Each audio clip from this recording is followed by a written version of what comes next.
This is the Detroit Sports Podcast Network. Detroit is the greatest! Straight up light you on fire for a Coney dog right now.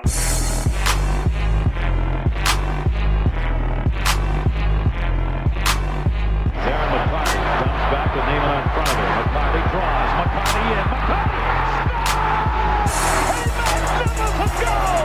Darren McCarty!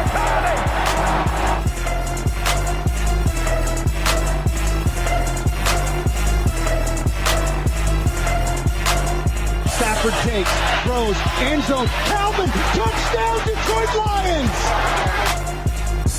What's up, everybody? We're back. It's the Motor City Sports Rant on the Detroit Sports Podcast Network. I am Jason Jarvie. Follow me on Twitter at Jarvie the King. And with me, as always, John the Doc Macaroon. What up? What up, Jason? Great to see you after the 4th of July holiday. How was it for you? Yeah, it was kind of relaxing, slightly relaxing. It was, I worked on the 4th, so I still got to do some stuff with the family. We just basically relaxed and took the time that we could to spend together. I think the biggest thing for me was with the new baby and how he was gonna really handle all the fireworks. And I gotta say that I think we lucked out. We lucked out with our dog, first of all, because we've had him for 4 years, and fireworks don't really affect him. He didn't really have any issue with any of the fireworks. We put him down and slept right through the warfare. Nice. Did the residents of East Point kind of respect, the ordinances and try to maybe limit the fireworks, maybe not shooting them off at like 1 a.m.? They were going pretty hard until midnight. And then after that, you heard them every now and then. They would usually be those big ones that just had the loud bang. There's not much you can do about it. We lucked out though. No, for me in my city, in Macomb, they did start shooting off fireworks maybe a couple days before the 4th. Yeah, I mean it's a whole thing that's usually goes from, and especially with this, the July 4th weekend, which wasn't really the July 4th weekend, which started on like the 1st, and they were just shooting them off pretty much all the way through the 5th and the 6th. For me, I can honestly say that if there was a perfect day to have the 4th of July, it's got to be on a Tuesday. Absolutely perfect. I took a week off, but for those that worked, most people that I knew took and had 4 days off. Saturday, Sunday, Monday, and Tuesday for the holiday. And it just makes for a great time. For me, I kind of shut it down, spent a lot of time in the water, spent a lot of time hanging out with the girls, and it was unbelievable. But I really noticed how fast the week went. My goodness, I blinked. It was Saturday, boom, a week later, and I was like, man, I really, at this point in time, my biggest challenge is I got to learn how to relax, and I don't really know how to just shut it down. I still did a podcast on Thursday, still worked with Adam on a release of his new podcast that drops every Friday at DetroitSportsPodcast.com. So for me, I'm just not yet at 38 years old, ready to just sit with my feet up on a beach for 6 to 8 hours. I can go right now about 90 minutes where I can just stare at things and just kind of be in silence. After that, I get a little antsy and bored. So for me, did I relax as much as I probably needed to with what I'm doing? I'm not taking a vacation for another 6 months. So I would say no. Another 6 months? Hey, when you're self-employed, you can't shut things down. We got a podcast now that's got 6 sponsors, right. And now we got to do these podcasts. So the onus now is for you to tell me if you're going to be here, because if you're not, I got to sit here and record it by myself because we got spots paid for. I'm really excited as to where this podcast network is potentially going in the next 6 months. And so for me, like I said, now I'm fully of the attitude, hell, I'll sleep when I die. And I got the energy right now to do it. Drink a lot of great coffee, and I've just got a lot of energy to do a lot of different things. And there's so many more goals that I have for the podcast, the practice, other ventures that I'm into. So that's what I'm into right now. And so relaxing is just something I got to keep practicing at. Hell, when I look at it, I'm having so much fun talking to you, getting excited to talk about Detroit sports. A lot of people are calling it the dead zone in Detroit sports. But this, for me, is really relaxing because I can just sit, have conversations with my boys, and kind of look at where things are with Detroit sports. So the 6 to 8 hours spent, devoted to the podcast, in 5 days is enough of relaxing for me. Hustle and flow, man. Hustle and flow. All right, let's get into it. First thing I want to get to, and we'll talk about the Red Wings first on this podcast, because a lot of people are talking about, and they're definitely invested in what Ken Holland's doing, Many people, as you know, are pissed off. They don't feel like Ken Holland is on the right ship, his direction for the team. Many people have said, look, we don't think we're confident in Ken Holland and what he's doing by giving long-term contracts to Helm, Abdelkader, and other guys that maybe aren't producing. And then when you got a guy like a Tomas Tatar who comes up for a contract, now you kind of stiff him and make him kind of go, wait a minute. You don't automatically set aside some funds for him. And many people are talking, when Tomas Tatar came out and spoke to the media a little bit, are saying, wait a minute, why are you doing Tomas Tatar like this?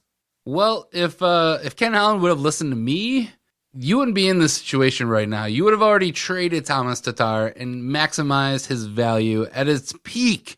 And now you're stuck. You either have to pay him a ridiculous amount of money for a guy who you're not sure what he really is going to be. Is he going to be good for another, 7 to 8 years, or is he about to fizzle out in the next couple of years? I don't know. Yeah, you don't know. So you're put in this bad situation, and I don't know. I'm ready to be done with Tatar. I mean, if he really was a team player, he wouldn't have came out and say the stuff that he said. He pretty much was like, "Hey, if I'm going to arbitration, I'm gonna be gone." So I don't know, and it puts the Wings in an even worse position because teams now know he's not going to re-sign with the team. So it's going to be almost impossible to trade him, because if the Wings at the trade deadline this year come up and say they're trying to trade Tomas Tatar, they know that, hey, he's going to be a free agent at the end of the season, so we'll just wait and sign him at that point. So what I hear you saying is you feel like Tomas Tatar is taking this way too personally, and maybe he just has to kind of look at what's going on with the salaries and realize, look, there's going to be at least one person that's going to suffer because of the moves that were made. There is a salary cap. There is some funds needed. I really do. I think this is probably one of the first times we've seen a Red Wing player really take it personally that, if they go to arbitration, they're not trusting in what's going on upstairs with the Red Wings. And honestly, there probably is some problems with Ken Holland and what's going to be coming in the future. What a dummy. So with the Red Wings and their situation, you're thinking that if Tomas Tatar tests the market and wants to leave, so be it. That's just the casualty of the cap. And unfortunately, many people are angry because of the fact that they would say, let's keep Tatar, and he's one of the guys that's actually producing that could come back and maybe have a resurgence in his career in the second half, going forward. Many people don't want to let him go. Tomas Tatar, though, he's not a superstar player. He's not a Connor McDavid. He's not an Austin Matthews. He's a nice piece of a player, but he's not a person that you build around in your roster. Dylan Larkin, Anthony Mantha, Andreas Athanasiou, all three of those guys are guys that I could conceivably build this team around. Tatar, he's a nice winger. He can score you some goals, but he seems like one of those players who he's going to be a rental type player on most teams. He's going to, like a Thomas Vanek that we had last year. He's a guy who can score goals, but he's probably going to make his way around the league now. We have similar guys like Tomas Tatar, Gus Nyquist, just to name one. They're very similar players. They're both small players. They both are fast. They both score goals. So if we already got one of those guys, I'm more than okay letting this guy walk. See, I disagree, man. You need guys that when you watch the Red Wings in the last 2 years, what's been their biggest bugaboo? Putting the pucks consistently, score goals, and they're not 5-on-5. enough. Right, they're not big enough, and they can't score goals. So Tomas Tatar is part of that. But don't you think, though, that potentially speaking, if you were to build around him a little bit more, give him more support, you got to remember they lost some offensive weapons, they've had some injuries, and they've had a roster that really hasn't been that good. But many people will say that, Tomas Tatar is a guy that has talent and is one of those guys that if you were to invest around, you'd want to keep. I don't know why, we were joking around because you said to trade him, but the guy can get hot and put the puck in the net. A lot of guys can get hot, though. He hasn't... If he was a true superstar, he would have been able to take this team on his back. And you don't see that. Guys like Pavel Datsyuk, Henrik Zetterberg, those are Red Wings who have, at one time or another, they've picked up this team and they've carried it. Tomas Tatar has not done that at all. I really don't think we have that true superstar on our team that we're really going to build around. I like Dylan Larkin. I like Mantha, but I think those guys are still they're still works in progress. Okay, let's talk numbers. And I also want to bring up this. So good teams like let's take the Chicago Blackhawks. They've let go guys like Tomas Tatar, like Brandon Saad, the guy that they just traded to get Brandon Saad back. They've let go guys because one, they have salary cap issues, but they've built their team well enough and they get pieces back for these players. So, I mean, it really goes back to Ken Holland that he didn't maximize this guy's contract. They had to have known at least somewhat that they were going to have an issue signing Tomas Tatar, and that if they were, then they should have maximized him at that point. Okay, he tallied 19 goals in 2013-2014 with the salary of $840,000. In the last 3 years, he's had 29 goals, 21 goals, and 25 goals. And they're reporting in the newspapers that Tomas Tatar likely wants $6 million a year for the next 4 years, and that the Red Wings offer, they want to keep it to 5. So you're really willing to give up a guy that's going to score you around, on average, 20 to 25 goals per season over $1 million? Wouldn't you just kind of maybe, acquiesce to the guy's needs? Because look, you may not think he's a superstar, but I'll ask you this. Do you think that for 4 years, $6 million per season, is that out of the question? Is that too much? Is that totally not, in relation to what a guy like that who scores 20, 25 goals a year makes? That's pretty fair, I think. $6 million a year for 4 years. Now, many people will say the Wings are maybe hard bargaining, or they're trying to limit it to 5, and they just can't because of the cap. But if you're going to haggle over $1 million, I would say that you just try to find a way to make it happen. I mean, it comes down to Ken Holland. The guy doesn't seem like he knows how to make deals. We've seen the bad deals that he's given to the players that we have on the team: Abdelkader, Helm, Jonathan Eriksson. It doesn't really make a whole lot of sense. If you're talking about that it's only $1 million, yeah, it's easy for us to say, hey, give him the extra $1 million because he can score you some goals, and that is what we need on this team. But I don't know. I don't have an answer, which sucks. I wish I had an answer for this team. There's no good answer because it's broken at the top. Ken Holland just doesn't seem like he knows what he's doing anymore. Well, the issue is this: you need more talent. And obviously, when you're in purgatory, when you're making the postseason or just out of it, you're going to be drafting anywhere between 10th and 20th, and you're not going to get the Connor McDavids. You're not going to get the impact guys. So that's why everybody is debating whether the Wings should tank or whether they should continue to put on a winning product. Well, wouldn't that be a reason then to let Tomas Tatar go, or try and organize a sign and trade? Try and get a sign and trade and get some picks. Yeah, so you're saying that, hey, if they're not going to sign Tatar, then that's maybe a further effort for them to suck, and it's not so bad because that'll really dictate for them the opportunity for them to start losing a lot more games. Either way, I see they're going to suck. So if they can't get something for him, let him go. Okay. So Greg Krupa, DetroitNews.com, ranked the Red Wings in value for the 2017-2018 season. Give me some names. Tell me, who do you think is the number one, or who is in the top 5 of the most valuable Red Wings right now, according to Greg Krupa? Most valuable Red Wings? Dylan Larkin? Not in the top 5. Not in the top 5? Athanasiou? Nope. Mantha? Anthony Mantha comes in. He checks in at number 5. Mike Green? In terms of the most valuable Red Wings to the team, nope, not in the top 5. Most valuable. Is this based off of what their salary is and how well that they're performing? Yeah, just based off of who he ranks in terms of their... Nick Jensen? No. Nick. Dylan Larkin is number 10. Mike Green is number 9. I'll give you the top 5. Hold on. We're not... Zetterberg isn't up there, is he? Number 1. Henrik Zetterberg. After the Red Wings traded Thomas Vanek, Zetterberg was the offense, according to Greg Krupa. 2. Nyquist. Jimmy Howard. Jimmy Howard. So you totally disagree? You don't think he's ranked that? He should not be the number 2 most valuable player for the Wings? The goaltender? I mean, he should be, but he's not that good. Come on. When you see number 4, it kind of tells you and leads us to believe why. The Cronwall? Number 4, Franz Nielsen.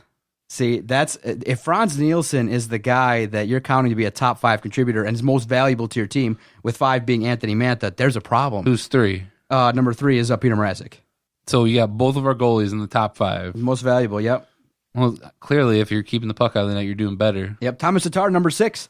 Trevor Daley comes in after the trade, already in number 7. I like Trevor Daley. I like that. That's a good sign. Nyquist number 8, Mike Green number 9, and Dylan Larkin number 10, according to Greg Krupa from the Detroit News. Where's Athanasiou? 11. I think you can almost. So tell me your ranking then. I think you could. Let me turn that computer around. Let me see. Let me look at that. Okay. Because I think you could almost make an argument to absolutely just flip that, and that would be my pick. You would have Athanasiou and the younger forwards being being number 1. I do. I think you put guys like Athanasiou, Mantha, Dylan Larkin. I think you throw in Trevor Daley because I think he's gonna be a top line guy, and then after that I'd probably put Zetterberg and Mrazek. Okay, before we take our first break, obviously when you talk about the Red Wings, you got to talk about the goalie situation. Okay, you got 2 goaltenders now that are on your team. You got Jimmy Howard, you got Peter Mrazek. Jimmy Howard can't stay healthy, and Peter Mrazek is basically inconsistent, and many people are wondering, whoa, was his regression last season due to, injury? Was it due to lack of confidence? Why did he take a step back when many people were high on him when he debuted in the NHL? He hasn't supplanted Jimmy Howard yet in terms, I think, in the organization's mind as being the guy that we can go to and count on because he was so inconsistent. In terms of the Wings, there were many games in which Peter Mrazek was pulled because he was having such an awful performance. And then you go to Jimmy Howard, and what's tough and frustrating with him is this is a guy that each year comes in and does some things. He looks like each year he gets a little bit better, a little bit more puck control, a little bit more poised in the net. And then right when he peaks, right when he's getting some shutouts, right when he's playing some good teams and performing well, his groin goes out. And he misses 2 to 3 weeks, and he's injured. And then we got to go with Caro or Peter Mrazek. So the situation with the goalies is really frustrating because you're going into next season and nobody knows who's going to perform and who's going to be the rock that a team needs. Because hell, if you just get a hot goalie, if you just get that goaltender that even if it's just for 1 year comes in and does some things. Look at the Penguins. Look at other organizations that have just thrown in goaltenders and, they get on a hot streak maybe for a couple months. And then, going forward, when they get the big deal, they flame out. The Wings haven't had that yet for the better part of 3 years where I don't think anybody is stealing the job. You know what I mean? They're just kind of, the goaltender is the guy that's going to play well tonight. And nobody has been consistent enough to take the job for a year. I think what you'll see, and Peter Mrazek, I'm going to say it's a down year because just looking at his stats, you look at the 2 seasons before last year, and he was a pretty solid goaltender. He was on the right side of 500 in his wins. His save percentage was almost above 920 up until last season. His goals against was right around 230 or below, and I think this is going to look like an outlier when we look at Peter Mrazek's career down the road. And, he's at like 900 save percentage and 3 goals against average. I don't think you're going to see that every single season. I think you'll probably see a normalization back to what he was in former seasons. But more than likely, what you're going to see out of the Red Wings is you're going to see split time. You're going to see Jimmy Howard. You're going to see Peter Mrazek. Unless one of those guys really stands out above the other and just is the clear number 1, you're going to see probably 40 games Howard, 40 games Mrazek. And I know last year we talked about that, Mrazek needs to be the guy who plays every single game, and I think we got that, and I think he made of whatever you want to call it, the sophomore slump or a junior jitters, but I think we'll see a little bit better from Peter Mrazek this year. And I think he's going to have a chip on his shoulder to want to prove that, hey, you guys should have put me on the protected list when we put him in the expansion draft. Do you have any concern about the rumors that he's not a hard worker, that he loafs, and that obviously on his Instagram page he was putting up photos and tagging stuff about him working out now and kind of taking it seriously? Many people are also speculating, and this is just wild rumors, that some of the guys maybe partied a little bit too hard, that were living together and things like that, some of the Wings are having issues with off the field type stuff and, maybe enjoying the fruits of their labors a little too much, because everybody knows too, it's not a secret. Hockey players love to drink alcohol, man. They love to drink beer. I think we'll see him take it. He'll definitely take it differently. And I don't think anybody can really question any athlete's work ethic. I think to be at the top level, you have to have some level of just being able to do it. And I think we're going to see Peter Mrazek. He's going to bounce back. You're going to see him. You probably see some sort of feature on how he's working hard. I do think no Pavel Datsyuk last year, it kind of changes the mentality of the locker room, because one of the things that I knew that after games, those guys were in the weight room. They're in the weight room right after games doing sets and everything. Just based upon your impression of what you watched, who's the better goalie, Howard or Mrazek? Who's better? If you were to just get rid of one and you say, I can only keep one, who are you keeping, Howard or Mrazek? I really want to say that I'd keep Mrazek, but I feel like Jimmy Howard probably night in, night out gives you a better shot. Okay, and you can see why, too. In the draft, they've picked up some goalies and things like that. But throughout the organization, nobody really has come in and swept and been like the guy that just kind of goes through the minors and comes up and has that hot debut yet. It's kind of, right now it's plateaued in terms of the goalie position. It needs to improve, obviously, right? I want to see that gigantic goalie get up here. Yeah, no doubt about it, right? I want to see the Petrozelli, whatever his name is. I want to see the youth movement come up here and do some things and see, because you know what it is? It is with the Tigers and Wings, and many people have said it is roster fatigue. We've seen these guys now for 6-7 years. We are a little bit more passionate about seeing guys like Athanasiou, Larkin. We want to see the youth come in. We want to see Mantha develop and do some things, and we want to be able to kind of take the next step. Many people are a little bit tired of maybe rooting for guys like Kronwall and Zetterberg and the old guys, the old guard. We're ready to kind of just say, look, let's put a cap on it, put a bow on your careers. You've done your time. Let's now see the youth movement come in here. And I think many people are ready to say, look, we're going to a new arena. Sports is ever evolving. Out with the old, in with the new is the age-old adage in sports. And it's harsh to say, but I agree. I think that the Wings would be a little bit more talked about and would be more, in front of the media or in front of people's minds if they were to commit to playing a lot of young players and a lot of these young guys that we can get to know. Because look at Athanasiou. Guys got speed, can play, and it is interesting that they go with the motto of, hey, we want him to be a two-way player. You got to play defense. But the reason why I think fans say, well, we're bad with him. If he's not going to play defense, just let him learn on the ice. And when he makes the mistakes, don't pull him. Just let him learn on the ice. And if he makes the mistakes, you know they're going to stink. Let's just stink anyway. So they want the best of both worlds. Like, look, don't worry about his defense. Just let him score. Let him fly up and down the ice. We'll take it because we don't expect you to win anyway. Yeah, they're still stop with that. They're still operating with the mentality that they're a championship level team. Yes, they're sticking with the veterans because they're the two-way players. They know how to play the NHL. And I think the Wings really don't know how to do it because in 25 years, they never really had to. So maybe they just aren't going to commit to it because of the fact that they don't know what it's going to look like when you have a roster full of guys that are 25 and under. They just maybe don't know what's going to happen. So they just want that veteran leadership, and they're committed to it because of their age-old adage and their notions that they maybe are sticking to way too long. But I think that's part of the problem. Why, when people talk about the Wings, it's just dead, nothing, silence. Well, it'll be interesting to see what happens. Yes, phone drop. It'll be interesting to see what happens with the Wings this year, and but that's still way far away. And I think we got a pressing question that we need to bring up after these messages on the Motor City Sports Rant. Jason, I want to tell you about our host site, Podomatic. When Adam and I first started the project, we needed a spot to host our recorded audio. And thank goodness I Googled posting podcast easily. The first thing that popped up on Google was Podomatic. And since we've been working with them since 2013, every single recorded show that we've done, we've posted to Podomatic.com.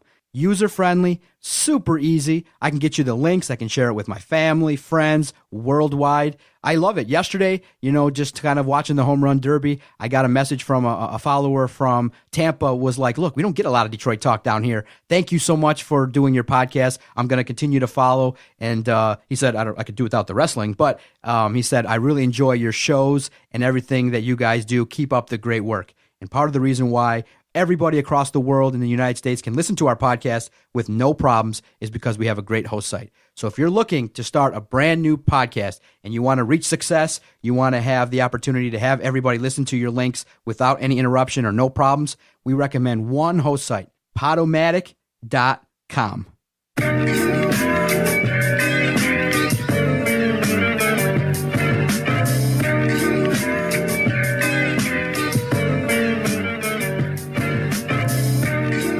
Motor City Sports Rant, Detroit Sports Podcast Network.com.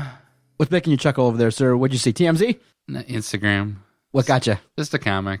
It's a comic my wife showed me last night. It made me laugh then, and it made me laugh now.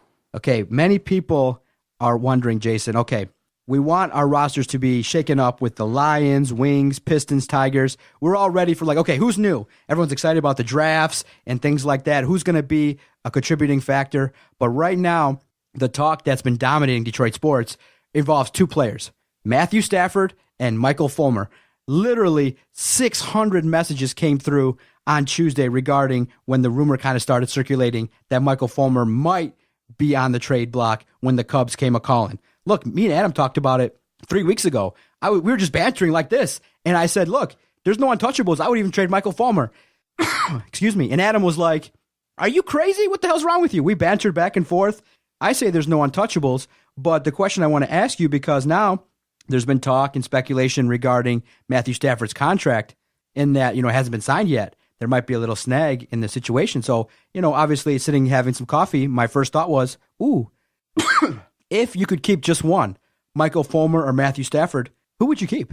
And I think this is when you asked me this question initially, I thought it was going to be a hard question, but I came to my decision pretty quick. And it's okay if you want to agree with me on this, Doc, but I understand if you don't. It's got to be Matt Stafford. Matt Stafford has got to be the one you keep. Matt Stafford is the guy he's the face of your football franchise, and he's the guy who's going to get you to the playoffs. If you're going to make it, he's the guy who's going to get you to the playoffs and maybe even win a playoff game. Michael Fulmer, while he is the younger athlete, and he still has room to develop, he's definitely a great pitcher now, going to the All-Star game, performing tonight. I think pitchers come and pitchers go. And I don't see Michael Fulmer as just he's not an elite talent. Stop it. Elite talent, I think of guys like Clayton Kershaw, Madison Bumgarner, Felix Hernandez. Those guys, Max Scherzer, all those guys are elite pitchers. And I don't see Michael Fulmer as an elite pitcher. He could be a number one somewhere, but I don't see him being the reason that we win a World Series. Well, let's start with this. What was your reaction? On top of that, I don't see Michael Fulmer as a leader of this team. Matt Stafford is a leader on the Lions. And whenever you think of baseball teams and leaders on those teams, you don't think of the pitchers. They pitch once every 5 games. You think of, who's the leader on the Tigers right now? Ian Kinsler, right? Ian Kinsler, yep. Ian Kinsler. You have Victor Martinez. You have the veterans, and it's nothing against him being a younger player. You just don't really see pitchers being the guys everybody rallies around. In Boston, it was Big Papi. For the Yankees for so long, it was Derek Jeter. So if you're just talking Stafford, Fulmer, it's a no-brainer. You got to pick Stafford. Okay, first and foremost, what was your reaction to the news that the Cubs came a-calling and said, well, we might not really be interested in Justin Verlander when they came and scouted him? Obviously, they've seen him now a couple times, and with the salary situation and with how things are going, they kind of have said, look, we're probably not going to be making a move or offering a lot for Justin Verlander, but tell us a little bit about Michael Fulmer. What's his availability? What do you want to get for him? When you heard the news and you heard that kind of circulating, what did you think? Yes or no? If you want to give me enough prospects and players from Michael Fulmer, do it. Because I think the Cubs, they're a team that I would love to steal players from. Mm-hmm. And we saw it last year when we took all those players from the Mets, and we see what we have now. Wasn't Fulmer from the Mets? Mm-hmm. You got Fulmer, Matt Boyd, Norris was from the Blue Jays, and no, Fulmer was from the Mets.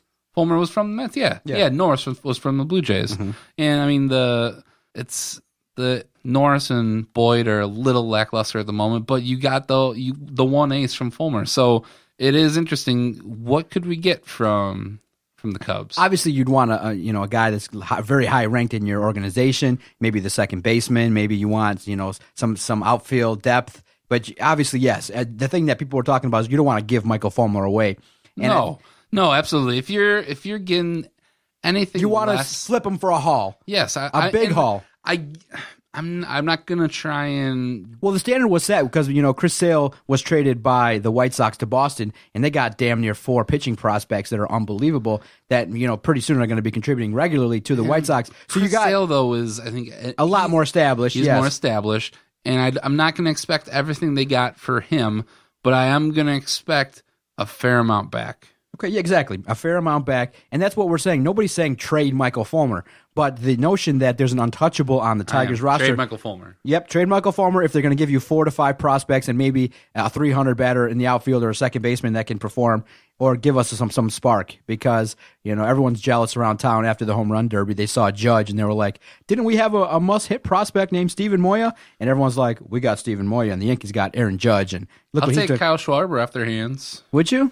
Yeah, I mean, step back to the minors, kind of struggling this year. And he killed it in the minors, and then came back and didn't he hit a home run his first game? Some rumors were that the offer was straight up Schwarber for Verlander. Not enough. You would have did that straight up? Maybe. Okay. I mean, if I disagree, that's not. I don't think enough. What if the trade was actually like you just threw in both of those players like.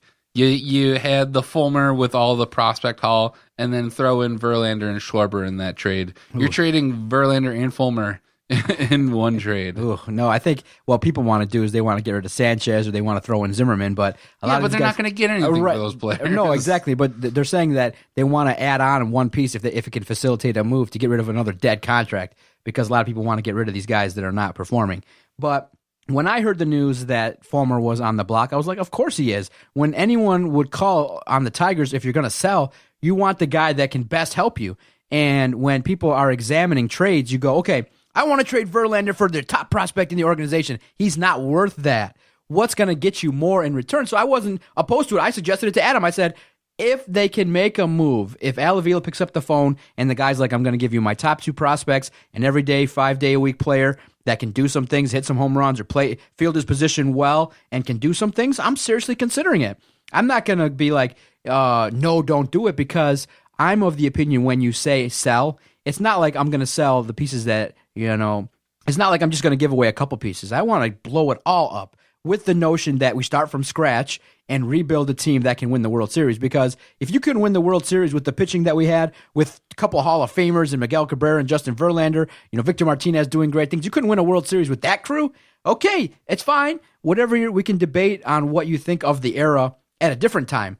But right now, I want to say if there's a player like a Fulmer, he's considered an asset. He's not a liability. He's a huge asset. And yes, it's great that you have a young arm. You can build around him. I wouldn't be pissed if they kept him. He's under control, not making a ton of money. He's a good player now. I think he's going to be a solid pitcher for the next couple years. But if there's an opportunity to flip him for 3 players that can be good, or 3 above average players, you need more. You need more Michael Fulmers. Basically, the Tigers right now consist of, if I were to keep 3 people, Justin Upton, Michael Fulmer, and let's see who else. Justin Upton, Michael Fulmer, and potentially, I wish we could keep JD Martinez, but those are maybe the only 3 guys I would even consider keeping. So you look at it and you say, there's not that much talent on the Tigers, and when you look at a team, you need at least 8 to 9 guys that are contributing in a lineup to do some things. Upton, Fulmer, maybe Verlander, you could say, in a couple years, he's still going to get you 15 wins. You could say to keep him as well, but at the same time, I look at it and I say, he's an asset. I'm not mad at all that they're even thinking about trading Michael Fulmer. We got literally hundreds of messages saying, Fulmer, it's crazy to think about trading him. But now in terms of what you're saying, in terms of the question that I asked you, I disagree 100%. I think the guy... Of course you do, because you're the biggest Matt Stafford hater ever. Because now, I was talking to Adam and we were saying, okay, what's the number that he wants to sign for? Carr got 25. Okay, I'm happy if Stafford wants to take 26. That's about the limit that I want to pay him. If we franchise him next year, he'll get paid $28 million guaranteed, and maybe upwards of $34 the year after if they franchise him again. That's not his value. I think his value is the exact same as Derek Carr, $25 million max. Okay, you want to, because it's his turn, you want to move the contracts forward. I'm comfortable where I could sit here and say, okay, I'm not looking at him funny because of the money at $26 million. Not a penny more. $26 million a year, give it to him for 6, 7, 8 years, fine. He can command that. But when we're getting into numbers like 28, $30 million every year for Matthew Stafford, you got to remember, too, I watched all the games. You guys all did, too. Matthew Stafford was neutered by management, by the coaches.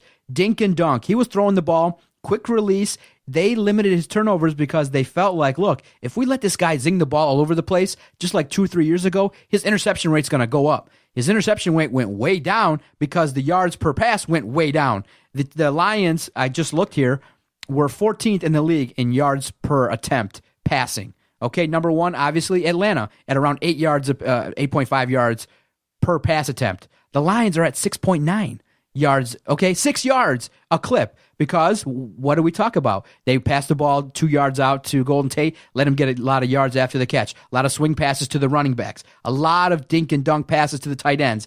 They didn't want to expose the fact that, and the reason why they set it up is because Jim Caldwell is conservative in his nature, because of the fact that they maybe feel like, look, if we let this guy zing the ball 20 yards at a clip and let him throw bombs, he's going to throw a lot more picks that we can't handle with our defense. So for me, you're completely disregarding the fact that they have 0 run game, though.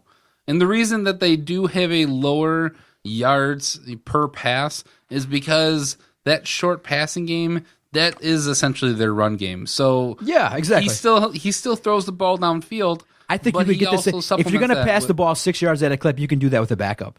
Seriously. And look, if you're going to pay a guy $30 million, if that's the number, okay, let's just throw it out there, $30 million for however many years, isn't then the expectation that Stafford, a team led by Matthew Stafford, is going to win the Super Bowl? It has to be the expectation. Do you think in the next 5 years that the trajectory for the Lions is a Super Bowl trajectory? We're still waiting for a playoff win. And people are messaging me, oh, did you see what he did last year? Did you see his progression?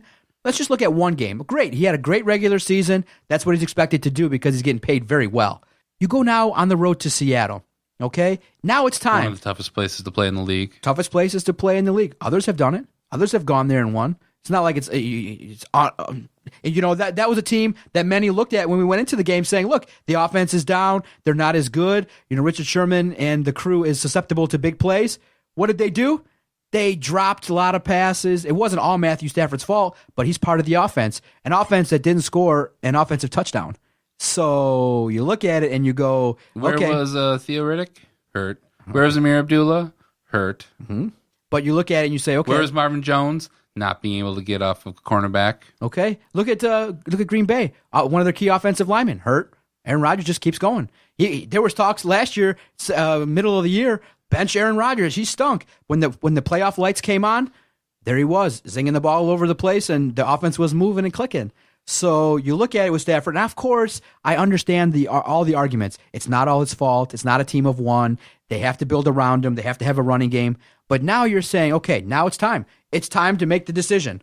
And the question is, if you were to lose one, Stafford or Fulmer, I'd be happy if they lost. If that's the question, I would take Michael Fulmer and the next 10 years of potentially solid pitching and what he can do on a team, because strong pitching staffs win championships. If you got 1A or the top of the line starter, I would take that. And I would say Stafford, if Bob Quinn is a wizard like we all expect him to be, he can go out there and find a quarterback to do the job. Solid pitching and an 81 record every single year. That's so great over a potential Super Bowl win. And you didn't let me answer that question. Are they, in the next 5 years, are they on track to win a Super Bowl? Yes. Oh, Jason, come on, man. I'm not saying that they're going to. They are on track. Okay, they're on. Bob Quinn has them in the right direction. They're at the beginning of the station, basically. They're in the train station. It's pulled out of the No, it's pulled out. They haven't even they haven't won a playoff game, Jason. Damn near 27 years. You don't need to win a playoff game. How are you going to win a Super Bowl in 5 years? They are now basically with Bob Quinn, with management, with Stafford. They're basically at the train station, ready to put it in gear to go. But they still haven't done nothing. They have not done nothing of substance other than play the seasons out and get eliminated in the postseason. They're on the first leg of the trip, man. The first leg of the trip? They're on the first leg. It's a long leg. Okay. They got a long way to go. So if the news comes out, whether it's 30 million or 28 or whatever number that Stafford gets, you're of the opinion, pay the man, he's worth it. He's the best. Pay that man his money. Jason, I can't. It's the way the NFL works. Okay, I mean, how many teams would love to have Matthew Stafford? All of them. Exactly. Pay him his money. But now they don't have him, though. We have him here on the Lions. And with the framework of the organization, do you see him? Like, I'm just trying to picture it because tell me, how do you picture this? I think because the Bears at this point would be like, oh, we signed a bunch of quarterbacks this offseason and we drafted number 2. Oh, we can get Matt Stafford for $28 million. I would do that in a heartbeat. Jason, picture this, okay? You're wanting me to say, okay, this man's going to make $30 million a year, and he's going to go to Atlanta in the NFC title game. They maybe get down 14-7, 17-7 in the fourth quarter, and there's going to be like 8 minutes left. He's going to get the ball under center, and he's just going to start zinging the ball all over the place and going down the field, leading the Lions to victory over the Atlanta Falcons. I don't see it. And hey, maybe I'm being skeptical. Maybe I'm being way too skeptical, but it's been damn near now. Every year we say the same thing going into the preseason. Can Matthew Stafford develop? Can he get the team over the hump? Can he be the guy that's not going to make the key mistake? We keep saying year after year, he has been improving, but the question is, can he improve to the level where he can take over a game? Because a quarterback needs to do some things. He's got to make throws. He's got to be able to lead a team down the field and maybe sometimes do some heroic things, because look what happened. You don't think Matthew Stafford hasn't? He's done heroic things. He's done heroic things. Yes. Did you not? What's been heroic? You want me to list off a couple? Okay. The Browns. Okay. When he broke his collarbone. Oh, that's heroic? It is, dude. The dude led them to a victory. Granted, it's over the Browns, but he had a bum shoulder. Okay, let's classify. Dallas, when he rushed in himself. Heroics. How many times did he win on fourth quarter drives last year? A ton, but that's because of the fact that you are allowed to get a lead. It's because of the fact that, they fell behind quite a bit with the defense and an offense. That's not his fault. You can't blame him for being down. I look at it like this, okay? Heroics don't qualify to be talked about. What's heroic about Michael Fulmer? He's outstanding in the regular season. He's He's outstanding in the regular season, and he performs. Heroics start. The qualifier for me to talk about heroics is in the postseason. That's when you start What's talking about. Michael Fulmer done in the postseason? He's only in his second year. Nothing. But I when are the Tigers going to be in the postseason? Hey, I would say that if you lost this year, if you lost Michael Fulmer, you're very far away from the postseason than if you didn't have him. Than if you did have him pitching every 5 days. He's basically one of the only reasons why to watch. Didn't you, when the announcement was made, it was going to be Michael Fulmer versus Corey Kluber, weren't you a little bit excited to see what he could do? Right now, he's must-see. He's the guy. He's box office. I mean, I do like watching Michael Fulmer pitch, but high 90s. He's got command, and some of his games don't go 4 hours. I don't like when he tips his pitches and just absolutely gets lit up. You're telling me that he ruined my son's first baseball game. Yeah, he did get rocked around, huh? Okay, so you're saying you're a little bit biased. I can understand that. But let me tell you, I understand the argument and the support for Matthew Stafford because of the fact that we've seen such awful quarterback play. But this is the Bob Quinn era. I really believe that he really is going to try to make some moves where sometimes some popular players are going to be cut. And you're going to bring in guys to do the job. And if they were to lose Matthew Stafford, I wouldn't be upset at all. I would say, look, if you're going to win 9 games a year, you probably could do that with Jake Rudock. Now, can you get to the postseason and have more success? Probably not in the first year, but if Jake Rudock gets one playoff win, he has more than Matthew Stafford does. Matthew Stafford has no playoff wins. Okay, nothing of note in the postseason. Obviously, tough matchups, New Orleans, Dallas, Seattle, cream of the crop in the NFC, but you think it's going to be easier going forward? It gets harder every year. It's not going to be easy. Nothing's going to change, John. You are a Lions hater. You hate Matthew Stafford. I do not hate Matthew Stafford. You do hate Matthew Stafford. I'm speaking about his value. And I am too biased of my Lions team. As a business owner, you always look at value, okay? Like for me, and this is how I think about everything, okay? That microphone in my mind, okay? I know what the price is. It's about $75, okay? $75. I love these microphones. As you can see, I got 4 of them, okay? The Shure brand microphones, I love it. My voice sounds crispy clean. They don't ever mess up. They don't do nothing. They're great. So let's say, for example, I see one and it's available for like $84. I'd pay it. No doubt about it. Drop it out of my pocket. I'd pay it. Now I see the same microphone and I go, I love it. I absolutely am super attached to these microphones. I love them. They're at $150. Hell no, it's not worth it. I say it's not worth it. I don't buy it. Simple as that. Matthew Stafford is great. He's a solid quarterback. No disparaging what he can do. Okay, but so now the number attached to him, $30 million, he ain't worth it. I pass. Here's a question then. Matthew Stafford going to get paid as the highest quarterback. That's ridiculous. Michael Fulmer, let's just say he was in the same boat and his contract was up. Do you pay him as the highest paying pitcher in the league? No. Okay. No, but I'm saying, though, that if we're going to keep one, if we're only allowed to keep one, I feel like the Do fact you even that... give Fulmer the same deal that you gave Verlander? Yeah. If he does it one more season and gets 20 wins, deal. I think that you have an opportunity now for the next 10 years You to have could a be guy. the GM of the Tigers because you give gigantic contracts to guys who do good for you for a couple years. You have to this day and age. You know, I want that. If I was to be the GM, I want to set payroll, at least minimum payroll. I'd say I want $180 million every year, and I would pay probably one offensive hitter a massive amount of money, one starting pitcher a massive amount of money, and the rest I'm going to try to find Moneyball style value.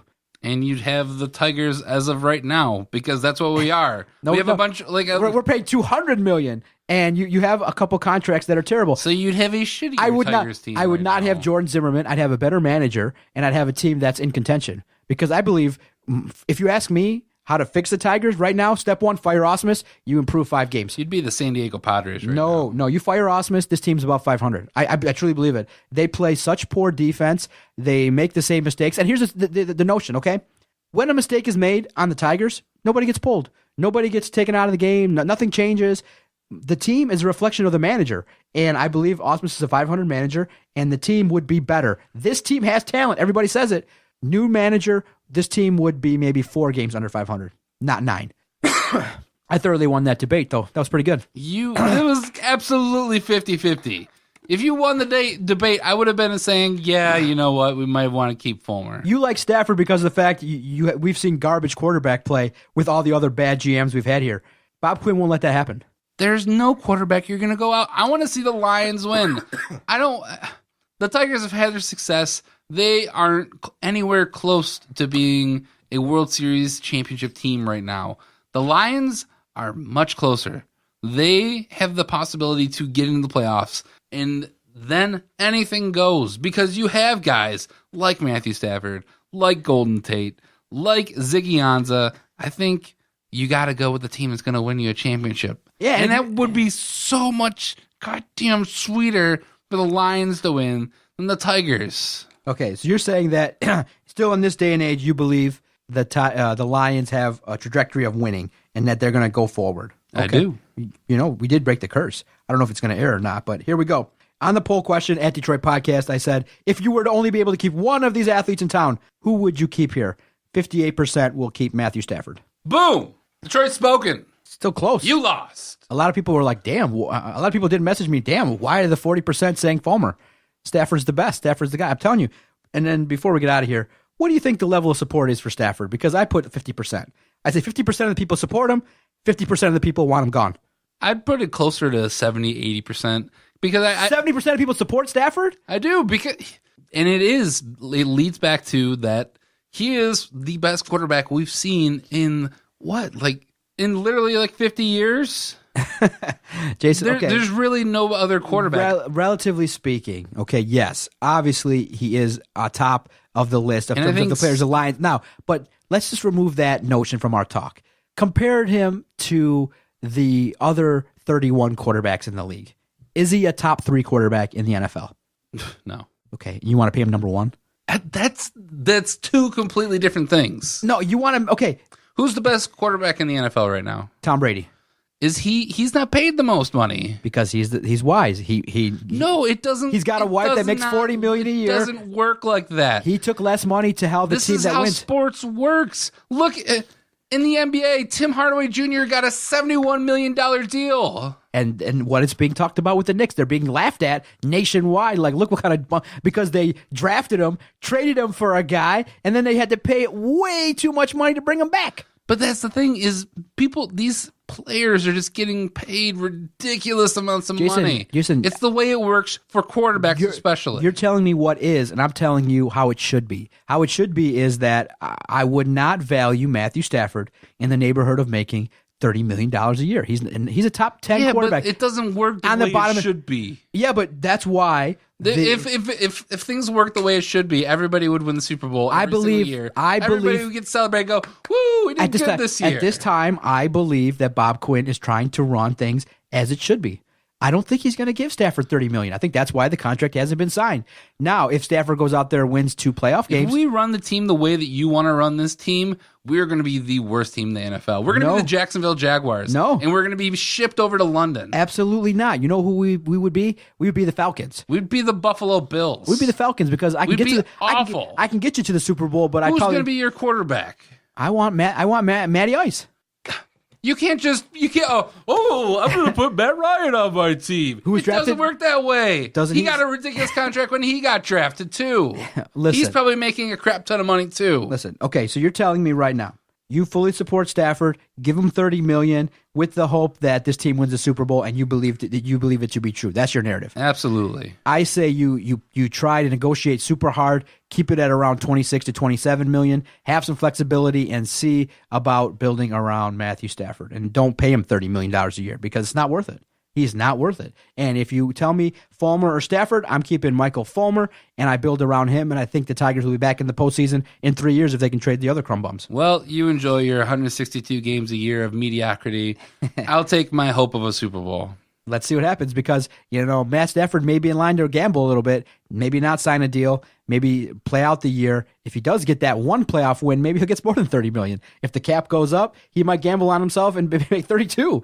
Another quarterback like Kirk Cousins could sign another big deal, and it looks like that maybe Matt Stafford is willing to gamble a little bit and bet on himself. At this point, I hope Matt Stafford, Joe Flacco's us because he's gonna make the Lions eat their words. He's gonna go out, win a Super Bowl this year, and then say, well, you're going to pay me a shit ton of money. All right, Jason, let's get out of here. Great podcast. Great debate. Proud to have debated you, but you got to step up your debating game, brother. pay 30 million Stafford. You can't just proclaim yourself the winner. Yes, I can.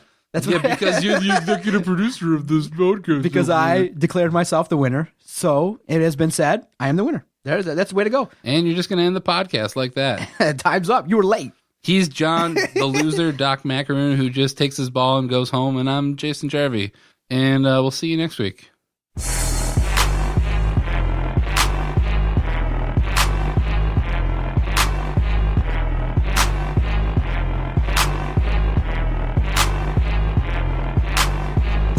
Okay, nice, idiot.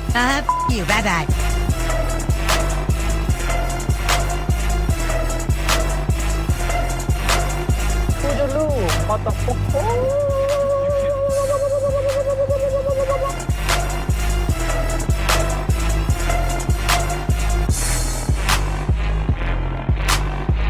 Good day, sir. I said good day.